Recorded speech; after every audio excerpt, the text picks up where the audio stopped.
Hello, welcome to Do It Yourself channel.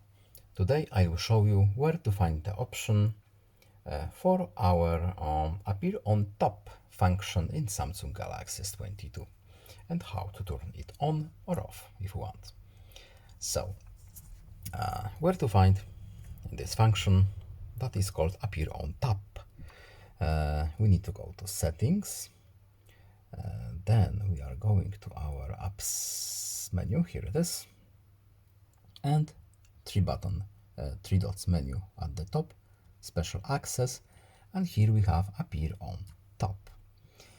So as you can see, we have a short warning at the top. This permission allows an app to show things on top of other apps while we are using it. This may interfere with use of our apps, but we can change it here if we want to. So let's add these three, back out, no need to save, now it's changed. I hope this video was helpful to you. Please leave a like and subscribe. Have a nice day and see you in the next video. Goodbye.